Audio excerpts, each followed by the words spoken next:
Olá, meus queridos, como estão? Este é o nosso vídeo de domingo, onde sempre nós temos um assunto de relevância para você. E hoje a nossa questão é... A questão de hoje é a pergunta, na verdade, é como reconhecer a verdade. Mas Ok. antes de você responder essa pergunta, eu queria que você respondesse uma outra pergunta. Existe uma verdade absoluta? Ok.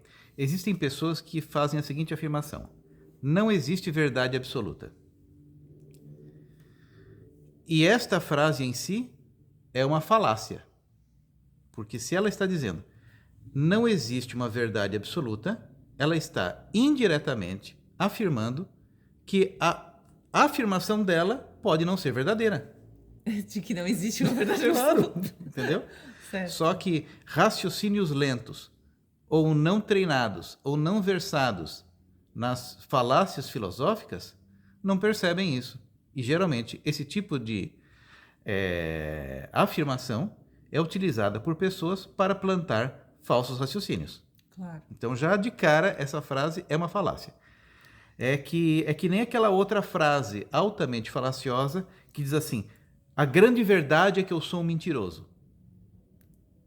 Essa frase em si tem uma contradição implícita. É. Se ele está dizendo a grande verdade é que eu sou um mentiroso, se ele é um mentiroso, até A grande a grande verdade que é isso pode ser falsa. Então, Isso é uma mentira. pode ser uma mentira. Então, é uma falácia. Então, uma mente não treinada não tem condição de ter argumento sobre isso, não é? Então, sobre essa questão, existe verdade absoluta? Sim, existe verdade absoluta. O que acontece é que a nossa estrutura dialética não comporta a explanação da verdade. Ok. Esta que é a questão. Porque existem verdades absolutas. Mas a dialética que você vai utilizar, se você utilizar uma dialética pobre, ainda mais para conceituação de elementos extremamente abstratos, você vai ter que falar muito para que exista uma compreensão. Então, nós temos um problema dialético. E dialético em função da nossa limitação vernacular. É que nem, por exemplo, eu sempre cito essa história. Vamos falar de amor. Aqui no Brasil, amor é amor, mas em árabe tem 15 formas de falar sobre isso. Então, se você falar de amor com a limitação vernacular da língua portuguesa, todas as dissertações vão ser, obviamente, falsas, falaciosas, tendenciosas e de uma natureza medíocre. Então, a grande questão é a limitação do vernáculo. Você Tá? acaba resumindo algo que... Você não tem como resumir. Você precisaria ter uma... Por isso que esse campo de compreensão é para eruditos. Ok. E toda a estrutura do conhecimento humano aqui, da sociedade, que a sociedade coloca, ela só é feita visando que você seja um comprador. Para isso, a sociedade, o ciclo de cadeias, o ciclo de produção da sociedade, ela fabrica coisas. Você precisa comprar aquela coisa. Então, o limite intelectual que a sociedade fornece para você é para que você seja um simples comprador de produtos e serviços, porque é assim que a sociedade gira. Aí você fala assim: mas eu sou um PhD nisso, aquilo. Não, isso é um truque. Porque isso aqui é um truque para validação de ego, que vai dar a sensação de que aquela pessoa deve ser uma referência, ou de que você tornou-se uma referência só porque você fez um determinado tipo de estudo que somente você entende. Isso aqui é absolutamente absurdo. Absolutamente absurdo, e as pessoas não se questionam sobre isso. Aliás, as pessoas não se questionam sobre o óbvio, porque ninguém aprendeu a pensar. Você aprende informações, dados. Você aprende dados e informações. Mas aprender estruturas de raciocínio, pensamento, filosofia, ninguém aprende isso. E desculpa, mas como que aprende isso a pensar? Como que a pessoa poderia aprender a pensar? O que que faz ela aprender? Saindo do assunto, depois a gente volta no começo. Ah, ok. Mas como que faz? Como que a pessoa aprende a pensar? Ai, ai, ai. Ela precisa ter uma disposição de questionar coisas, né? De usar o seu tempo em questões profundas da vida. E, via de regra, as pessoas não usam corretamente o seu tempo ela só usa o tempo dela para distração. As pessoas não sabem o que fazer com o tempo que têm. Então, elas usam o tempo para distrair-se ou para ganhar dinheiro, Então, para distrair-se de formas diferentes. ela oscila entre fazer um sacrifício do trabalho e se divertir assim completamente. Tipo assim, Claro, ela fica com o pêndulo para um lado e para o sim. outro. Inclusive, esse trabalho que ela busca ter é para que ela tenha uma condição material melhor, para poder ter mais poder de proporcionar mais prazer para ela. E aí é esse ciclo vicioso. Obviamente que quem tem estruturas familiares busca ter conforto para sua família, para seus filhos, para sua esposa, seja lá o que for, as mulheres também, para o seu clã, mas essas são questões relacionadas muito com a espécie, porque os códigos da espécie, eles tentam manter a subsistência. E dentro de código de manutenção de subsistência vem dinheiro para você manter aquilo que você tem. Agora, não é, ninguém ensina a pensar, porque uma pessoa que pensa é altamente perigosa. Uma pessoa que pensa, ela desmonta estruturas, né? E desmontada uma estrutura, a sociedade é quebrada. E uma sociedade quebrada não serve aos controladores da própria sociedade. Então, os controladores da própria sociedade, o que mais eles temem é que você pense. Ok. E é por isso que toda a colocação ideológica ela é absolutamente falaciosa e existem zilhões de cortinas de fumaça, porque porque tal coisa é fake news. Não é isso que é o problema. O problema não é uma fake news. O problema é que as pessoas não têm nem condição nem que apresente uma coisa verdadeira, elas têm condição de absorver, elas não absorvem nem a verdade. Quanto mais a coisa falsa, dá na mesma.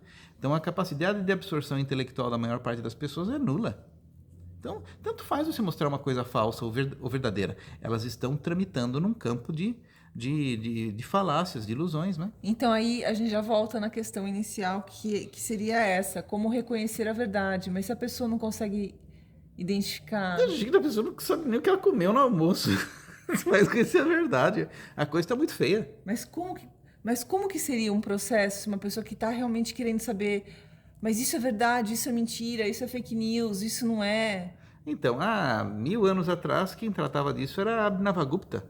Abhinavagupta tinha uma questão que ele chamava de sátraka, que é inteligência intuitiva, no qual é uma habilidade desenvolvida pela iniciação espiritual, que você une razão e coração. Aí sim, se você conseguir unir intuição, que vem do seu campo anímico, do seu coração, à sua inteligência, você de cara você identifica uma falácia, você identifica uma coisa equivocada, porque uma coisa equivocada geralmente ela brilha muito, ela é recoberta por um campo de fascinação, porque as coisas fascinantes elas são cavalos de Troia da consciência. E é por isso que uma das formas de você criar uma invasão no sistema de alguém é que nem aquela história do cavalo de Troia, né? Eu não vou contar a história porque isso é uma coisa tão batida historicamente que se você não conhece o cavalo de Troia, você está perdido. O seu caso é muito sério, né? Se você não conhece a história do cavalo de Troia. Então não vou falar de cavalo de Troia aqui. Mas essas coisas, é que nem criança, por exemplo, que nem bebê. Bebê nasce, ela fica toda... o que chama a atenção dela, coisas brilhantes. Ela se fascina por coisas brilhantes, por sonzinhos, né? É coisa de bebê. E um adulto também continua fascinado pelo brilho de aparências, brilho de coisas chamativas. Uma pessoa que não tem conhecimento de essências, ela presta mais atenção na moldura de um quadro do que no próprio quadro. É verdade. Né?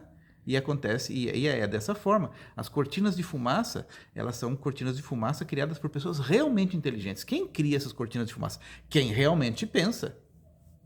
Né? E essa pessoa que pensa, ela tem a seguinte questão: como eu posso fazer para que eu me mantenha no topo da cadeia? Fazendo com que os outros não pensem. Óbvio. Claro. E essa pessoa que pensa, faça com que os outros não pensem, controlando cultura e educação. É assim, sempre foi assim, não é? E nos últimos tempos, muito pior. Porque as universidades, elas cospem centenas de analfabetos funcionais. Elas cumprem uma função dentro do sistema, né? Elas cumprem uma função dentro de um papel, mas elas não sabem nem curar sua própria depressão. Você vê, por exemplo, médicos altamente deprimidos, médicos altamente intoxicados por seu próprio modus operandi de sua própria vida. Isso é uma coisa absurda, isso é uma contradição absurda mesmo, né? Então você vê pessoas que são advogados enroscados em suas próprias leis, né? Pessoas que se alvoram dentro de campos filosóficos, mas que todas as suas asserções e dissertações são falaciosas o tempo todo. Né? E quem regulamenta tudo isso? Uma inteligência que coloca este ambiente de distração, porque uma alma não evoluída só busca distração. É. Né? Uma alma não evoluída se alimenta do quê? De Netflix. Uma alma não evoluída precisa de um filminho. Ai, agora, o que eu vou fazer com o meu tempo? O que tem para fazer? Outro filminho. Outro filminho. Ah, não, agora é uma pausa, estou sentindo fome. Aí ela come, puxa, mais um filminho. Puxa, agora bateu a sede. Outro filminho, agora eu preciso ir no banheiro. Outro filminho, aí depois uma conversa fútil. Depois sai a conversa fútil, entra uma conversa tola. E aí depois, fiquei com sono, eu preciso dormir. Aí o dia seguinte, ela faz a repetição disto que é absolutamente chato. É por isso que a vida ficou muito chata. Quem desperta para essa realidade, isso significa sair do Matrix, e até no próprio filme do Matrix, Matrix 1, 2 e 3, agora tem o 4, que é uma droga, ele fala do indivíduo que acordou, o Neo, a nova consciência. Então, quando o indivíduo acorda para isso, tudo fica muito chato. Chato porque você vai sair na rua para conversar com alguém, você já sabe a pergunta que ele vai fazer, e se você perguntar alguma coisa, você já sabe a resposta, você já sabe a reação emocional, tudo fica muito chato. A vida, nos últimos tempos, ficou muito chato, porque as pessoas se transformaram em biomecanoides. Não é em biomecanoides, porque biomecanoides me lembra o Álvaro falar. A primeira pessoa que eu ouvi falar em biomecanoides foi o Álvaro Brantes, porque a pessoa tem um organismo biológico, mas ela tem uma condição, uma mecanicidade que é pior do que um robô. Pega muito robô de inteligência artificial, é muito mais esperto que muito ser humano aqui. Né? Porque o ser humano parece estar sendo só uma bateria de calor para o sistema. Ele só serve para quê? Para comer, depois dormir e fornecer calor para o sistema. Então, por isso que eu não duvido nada que essa questão do Matrix seja realmente uma questão não só figurativa, mas seja uma questão literal mesmo, que a gente só está servindo para ser fonte de calor para o sistema. Porque você tem que estar distraído e comendo. Distraído e comendo é aquele velho papo de filme americano, que você está ali todo gordo, ali sentado na cadeira do cinema, levando automaticamente aquele baldão de 5 litros de pipoca na sua boca. É um baldão, esses americanos gostam desse balde de pipoca. Está ali no balde de pipoca e ali vendo aquela coisa sem raciocinar nada, aquela informação entrando como um túnel de lixo na sua mente consciente e subconsciente.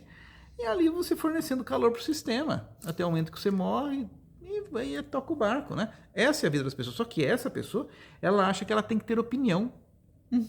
Porque essa pessoa, talvez ela tenha até um doutorado em alguma coisa e acha que ela tem que ter alguma opinião. Não tem condição de opinar sobre nada. Porque ela, mal e porcamente, sustenta a sua própria envergadura, sustenta o seu próprio corpo, né? Então, essa é a ignorância do mundo em que a gente vive. Esse mundo, ele é ditado pelas regras tem uma norma, por isso as pessoas são normais. O que é uma pessoa normal? Uma pessoa doente, ela vive uma normose, ela vive sobre uma norma, é aquela que vive sobre normas, ou seja, sobre regras. Essas regras são ditadas por um sistema, ela se adequa a isso tudo. Então, como saber a verdade? Não é uma condição intelectual. O indivíduo precisa ser um meditador, né? Ele precisa estar imbuído de uma inteligência espiritual, ele precisa aprender a silenciar. Ele não pode ser controlado pela sua mente. Ele já deve ter tido um controle mínimo sobre as suas esferas cognitivas para que ele possa se alvorar a ter uma conclusão razoável, ou pelo menos uma análise parca sobre alguma situação de vida. As pessoas não têm nada disso, né? Então, a situação hoje em dia no mundo é feia demais. E essas pessoas que elas querem dar opiniões, né? Quer dar opinião. Tem gente que... Elas acham que elas são especialistas em o que é certo e o que é errado, né? Sim, e uma das piores frases que você pode ouvir da boca de uma pessoa é quando muitas vezes eu escrevo um texto, eu falo um vídeo, a pessoa escreve assim, concordo. Eu penso assim, quem é ela para concordar alguma coisa? Porque para você ter uma condição de concordar ou discordar, você precisa ter, na verdade, uma competência intelectual naquele assunto equivalente àquela pessoa. É a mesma coisa que eu levar o meu carro no mecânico, levo meu carro lá no Fernando Mecânico, e aí o Fernando fala assim, então, sabe o que é, Ananda? É que o problema do seu carro é que tá com o virabrequim mole. Eu vou falar assim, claro, concordo. Ridículo da minha parte fazer. O que eu entendo de mecânica? O que eu posso falar de concordo? Eu só posso abaixar as minhas orelhas e dizer assim, você que sabe. É isso mesmo. Porque eu não sou mecânico, o que estudei de mecânica? No que eu posso ter condição de concordar ou discordar daquilo? Eu só posso aceitar. E muitas vezes eu falo sobre temas relacionados a um campo metafísico, ao qual eu tenho me dedicado a vida toda, e a pessoa responde assim, ai, concordo. Isso é ridículo. E aí eu vou parar usar o meu precioso tempo e dizer assim, acorde, você está sendo ridículo aqui. Né? Então as questões todas têm um problema muito grande, chamada falta de hierarquia de valores. Ah, ok. Aí a gente vai discutir um outro patamar. Uma falta de hierarquia de valores. A hierarquia de valores, quem está no topo da pirâmide? O Criador. Deus, o Ser Supremo, o incriado Ser Supremo. Você pode atribuir a vários nomes para isso, né? Então depois você tem um processo de criação piramidal que toda a situação intelectual dos dias de hoje desconhece intencionalmente para poder criar um raciocínio falacioso, né? Então nessa pirâmide de conhecimento você tem aspectos que estão relacionados à intuição, a percepção das coisas, percepções abstratas, até chegar no mundo fenomênico concreto que é puramente racional e dedutível. Agora, se você só trabalha nesse mundo de baixo, não tem como você discutir com aquela pessoa que tem um alcance nas esferas espirituais da vida. Então, qual é a prioridade da vida? A prioridade da vida é absolutamente espiritual, contato com o divino, contato com a linha vertical, contato com Deus, a divindade, não é? Então, agora, se Deus para você são as pedras, as montanhas, os riachos, os lagos, as plantinhas, me desculpa, você não entendeu nada, né? Você tá inebriado com as manifestações da deusa, com o aspecto da criação fenomênica criada, né? Que é um dos aspectos da divindade, mas não a divindade em si. Né? Você troca o criado pelo criador, né? É uma coisa completamente diferente. Só que isso aí tem uma abrangência filosófica grande. Isso vai ser entendido por uma mente ralé? Não vai. Me perdoe aqui se você está vestindo uma carapuça, mas nada do que eu estou falando é pessoal e você muitas vezes não tem culpa de ter uma mente ralé porque você só conheceu pessoas que compartilham de informações absolutamente ralés, que não tem nenhum conhecimento filosófico maior, teológico maior, metafísico maior, que se utiliza de uma metalinguagem para transmissão de um conhecimento que só pode ser tratado dentro de uma metalinguagem, jamais vai ser tratado dentro de uma linguagem ordinária nossa, que é a mesma linguagem que você utiliza para uma análise de novela. Exatamente. Não tem como, isso é ridículo. Falar das duas coisas com o mesmo peso, né? Ridículo. Falar dos pensamentos e das associações que podem ser feitas dentro de um campo, dentro da política, dentro disso. Se usar essa mesma linguagem e essa conceituação para análise da transcendência, meu amigo, isso é ridículo. Ridículo. Isso não existe em nenhuma esfera, nenhuma possibilidade. É a mesma coisa. Quando você está estudando eletrônica, posso falar de engenharia, você aprende a consertar um radinho de pilha. Só precisa de um multímetro. Aí, quando você quer consertar, por exemplo, uma central nuclear, você vai precisar de um pouquinho mais do que um multímetro para você consertar uma central nuclear. Equipamentos muito mais sofisticados. Você vai consertar agora uma empresa de transmissão de dados de telecomunicações. Vai precisar mais do que um multímetro. Né? Então, você precisa de instrumentos mais sofisticados para análise de assuntos ligados à transcendência. Esses instrumentos mais sofisticados são metalinguagens, onde você tem um conjunto de terminologias para alcançar assuntos ligados à transcendência. Não vai ser com a mesma boca que analisa os filmes da Netflix, essa mesma boca não tem condição de analisar algo ligado à transcendência do espírito. Fala, minha velha, dá um tempo, né? Não é ferramentado. Não é ferramentado, você precisa ter estrutura, você precisa estar instrumentado para isso, né? E essas instrumentações elas vão sendo criadas a partir do momento em que você entende essa pirâmide de conhecimento, você consegue reconhecer alguém que tem uma envergadura espiritual e filosófica maior do que a sua, você começa a compreender que existe coisas muito além do que o seu diploma de PhD conseguiu acrescentar até você, você começa a perceber que existem coisas que transcendem ao limiar da sua percepção visual física, né?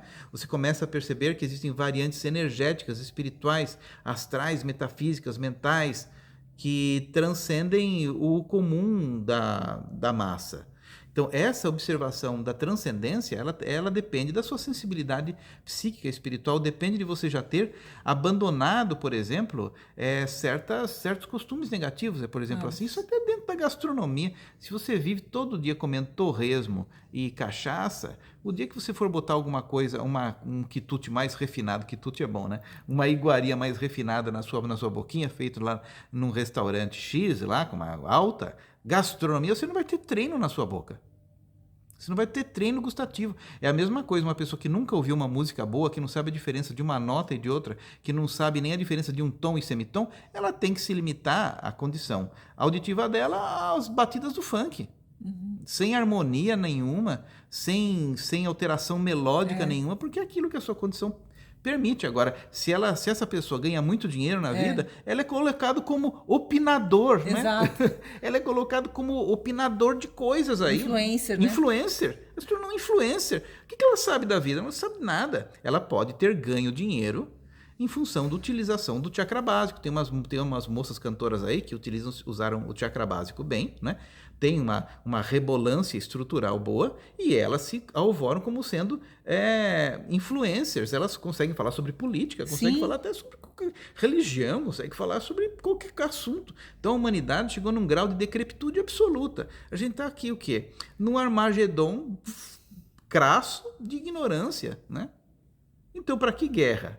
As pessoas já vivem no lodo, só que não se deram conta ainda. As pessoas não se deram conta desse lodo mental que vivem. Mas tá todo mundo porquinho chafurdando na lama. E é por isso que hoje em dia, se chegasse Jesus e falasse assim, Jesus daria ré. Jesus chega aqui, vou dar ré. Porque se há 2000 anos atrás eu falei para não jogar pérolas aos porcos, você acha que agora isso dá ré voltar para o meu lugarzinho, que tá feio demais, né? E uma das feiuras maiores é a coisa chamada arrogância. Então, é a falta de humildade. Falta de humildade, porque o arrogante, ele é arrogante, ele não tem arrogância. O que não roga, ele não se ajoelha, ele não pede. Aquele que não se ajoelha, aquele que não pede, é porque ele não reconhece alguma coisa maior do que ele. Ela não reconhece essa pirâmide do conhecimento, essa pirâmide da transcendência, essa pirâmide que leva até o divino. Então, esta pessoa arrogante, ele se alvora a dar opiniões sobre todas as coisas, né? Ele antigamente era um analista, agora tínhamos a virologistas, todo mundo era virologista, falava sobre todas as coisas relacionadas a vírus, que elas nunca viram na vida, né? Elas nunca viram na vida. Aí depois elas se alvoram a ser analistas de guerra. Agora todo mundo é analista de guerra, sabe falar sobre tudo isso aí, mas não se conectam com o fato de que tudo o que é mostrado, na verdade, são cortinas de fumaça para que a realidade da vida seja ocultada de todos, como tem sido ocultada a existência toda. A história ela foi reescrita para que, intencionalmente, para que as pessoas não tivessem acesso ao conhecimento formal. Até tipo destruição da Biblioteca de Alexandria, quando Pizarro invadiu aqui as Américas, tudo destruiu o conhecimento dos antigos maias. É tudo assim, né? O conhecimento nunca foi bem visto por ninguém. Se você tem muito conhecimento, você se torna uma ovelha negra. Você corrompe o sistema. E esse sistema é um sistema de escravização da nossa situação na qual nós nos encontramos aqui, né? Então, se você quer acordar, você vai precisar ser esperto, né? Mas eu tenho que falar uma coisa aqui, ó. Tem um recadinho aqui para dar para vocês. Observem muito bem aqui as minhas palavras, ó. Dia 20, 21 e 22 de maio, temos workshop de cura interior, é uma imersão profunda, que vai ser num spa aqui em São Paulo. É importante isso aqui. Dá certo, funciona muito bem. Nós vamos lançar em breve um curso avançado de Ho'oponopono. Tem um link aí embaixo que conecta você com um grupo do WhatsApp, onde você vai receber todas as informações que você precisa. Então, fique antenado nisso, que são coisas de alta relevância, é isso que eu falo. Então, a história é essa. Tá ok? A história é essa. Os nossos vídeos aqui, eles não têm nem roteiro, porque eu falo como se você estivesse aqui do meu lado, falo como se você estivesse sentado aqui na minha frente, partilho a minha experiência de vida de uma pessoa que só se dedicou a isso na vida, né? Eu nunca gastei o meu tempo em balada, nunca gastei o meu tempo em ficar conversando sobre times de futebol, não tenho time de futebol, eu detesto todos, por mim todos os times se confraternizariam, né? Tô educado hoje, né? Todos os times se confraternizariam, né? Parar com essas disputas todas, esses times milionários aí, não é? Eu nunca gastei o meu tempo com isso. Eu gastei o meu tempo com estudo de filosofia e da essência do ser humano. Se você quiser conversar comigo, tenha consciência disso. Venha armado, instrumentado com esse tipo de coisa também, não é mesmo? Porque do contrário, não me interessa. Hoje em dia, poucas pessoas me interessam. Porque a maior parte das pessoas não tem nada para falar. né? Não tem nada para trocar. Não é nem o que falar, porque o falar não tem tanta importância. Não é uma questão da fala. Não é uma questão de informação, porque eu não estou afim de informação. Se eu quiser informação, eu pego o livro e leio. Mas as pessoas estão desconectadas da sua verdade. É. Elas estão completamente desconectadas da sua verdade interior. Então, ali, máscara por máscara, não me interessa, né? Então, com relação à pergunta do começo, como reconhecer a verdade, se a pessoa nem reconhece a própria verdade interior. Não, ela não nem sabe nem quem ela é. Ela sabe o nome que ela tem. Ela sabe as coisas que ela tem. Agora, quem ela não sabe. E ela nem se reconheceu ainda. Como é que ela vai pensar em verdade? Ela tem uma estrutura linguística fraca, né? Baseada em frases falaciosas que muitas vezes são jargões que ela pega das novelas que ela assistiu. Então, tá feio demais a situação, né? E a gente precisa, nesse mundo, nesse momento armagedônico no qual nós estamos aqui, termos uma noção, mais ou menos, do lugar onde a gente está, para que a gente possa, no mínimo, parar de ser ridículo. Ok?